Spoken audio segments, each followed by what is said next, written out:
Dieu, laisse que Dieu nous oriente et oriente son peuple. Bien aimés, comme nous avons dit, nous avons un thème que nous développons cette année.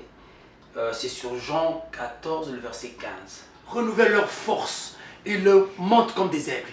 Ils marchent, ne se fatiguent pas. Ils courent, ne se lassent pas. Bien aimés, rassembler mon peuple, c'est une initiative de Dieu que Dieu nous a donnée en vue de ramener le peuple sur la bonne voie. Or, shalom, shalom, bien-aimés dans les seigneurs. Nous nous retrouvons encore ces jours pour parler un peu de la... Or, shalom, shalom, bien-aimés dans les seigneurs. Nous nous retrouvons encore ces jours pour parler un peu de la part de Dieu. Laisse que Dieu nous oriente et oriente son peuple. Bien-aimés, comme nous avons dit, nous avons un thème que nous développons cette année. C'est sur Jean 14, le verset 15. Si vous m'aimez, gardez mes commandements. C'est une promesse de Dieu, une très très bonne promesse que Dieu nous a faite. Parce que vous savez, Jésus voulait rentrer et les disciples étaient attristés. Et voilà Dieu que nous pensons, notre Dieu Jésus a dit aux disciples, si vous m'aimez, gardez mes commandements. Voilà pourquoi nous voulons quand même élaguer, nous voulons éclairer le peuple de Dieu sur un point qui aujourd'hui plane sur la tête de beaucoup de chrétiens. Et ça dérange la vie chrétienne. Il y a une confusion, bien aimée, dans les seigneurs. Jésus n'est pas venu pour faire des miracles, pour chasser des démons. En tout cas, bien aimés dans les seigneurs, nous constatons vraiment une confusion au niveau de la tête. Et les gens partent à l'église et commencent à vivre maintenant par la vue et non par la foi. Voilà pourquoi nous allons lire un verset. Ce verset va nous aider à comprendre. Lorsque nous prions, nous devons comprendre qu'est-ce que nous faisons. Bien aimés dans les seigneurs. Matthieu 12, le verset 38. Bien aimés, quelques scribes sont venus et les pharisiens sont venus demander à Jésus de faire un miracle. Et Jésus a réagi à leur égard pour leur dire, il leur répondit, une génération méchante et adultère demande un miracle. Et il lui sera donné d'autres miracles que celui du prophète Jonas. Ils ont voulu un miracle. Ils sont venus parce qu'ils voulaient vivre par la vue. Alors que nous, les chrétiens, nous vivons par la foi. Et Jésus a renvoyé à ce qui s'est passé. Tout le monde connaît l'histoire de Jonas. Jonas a passé 3 jours dans le ventre, 3 jours et 3 nuits dans le ventre d'un gros poisson. Et Jésus a dit, de même que Jonas a passé 3 jours et 3 nuits, le Fils de l'homme passera aussi 3 jours et 3 nuits dans le sein de la terre. Et lorsque Jonas a été éjecté, bien aimé dans Ninive, il a parlé, répondez-vous. Et le roi était saisi de cette parole. Il a décrété le jeûne et ils étaient sauvés. C'est ça la vraie pensée divine où le vrai miracle de Dieu, c'est de se repentir. Bien aimé.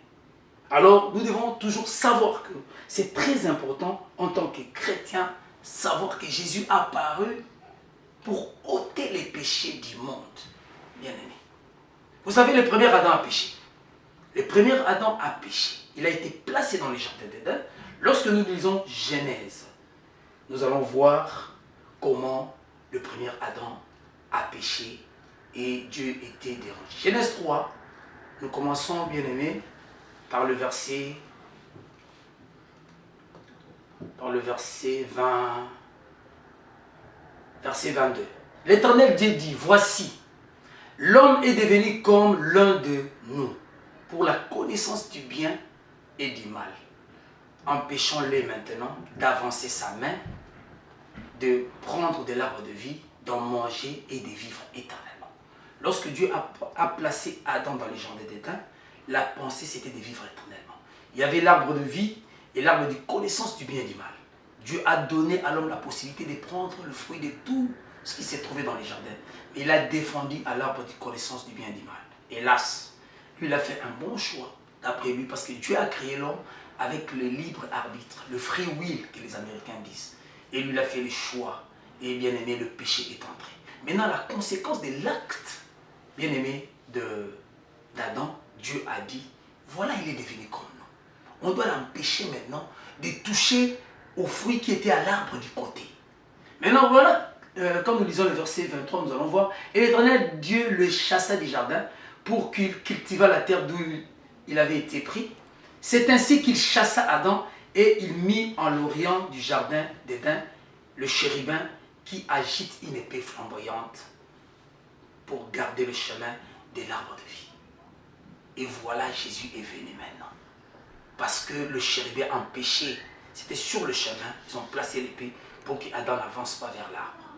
Et le deuxième Adam, Dieu a tant aimé le monde, il a envoyé son Fils afin que quiconque croit ne périsse point, mais ait la vie éternelle. Il est le chemin, la vérité et la vie. Maintenant, nous devons choisir Jésus-Christ, qui est la vie. Ne faisons pas l'erreur qu'Adam a faite. Il a choisi l'arbre de connaissance et du bien, du mal. C'était le péché, qui est la désobéissance à la parole de Dieu. Bien-aimés, nous ne partons pas à l'église pour voir le miracle, parce que nous croyons que Jésus est mort pour nous. Nous voulons sauver cette âme. Jésus est venu pour sauver ton âme, que tu vives éternellement. Non pour avoir de voitures, d'avoir de maisons. Ça, c'est le monde. Le monde, pendant que nous sommes sur la terre, nous devons travailler, dire, cultiver la terre, avoir de l'argent, épargner et non partir à l'église parce que nous pensons que Jésus est là pour distribuer l'argent et le bien matériel. Que Dieu vous bénisse, bien-aimés. Prenez toujours le temps de lire la parole de Dieu, méditer. Si tu aimes Dieu, tu dois garder, marcher dans la sanctification.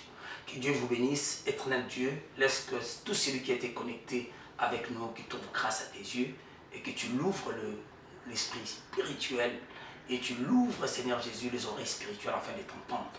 Au nom de Jésus, nous devons ainsi prier.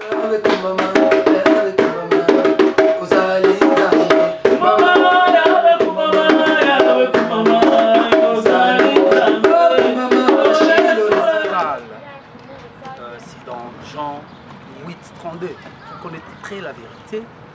Et la vérité. Si vous m'aimez, gardez mes commandements. C'est une promesse de Dieu.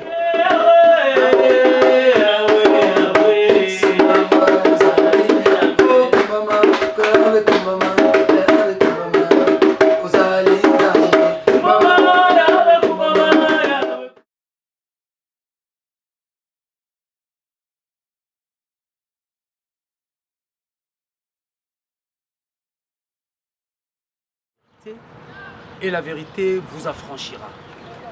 C'est-à-dire que nous, en tant que prophètes, évangélistes, en tant que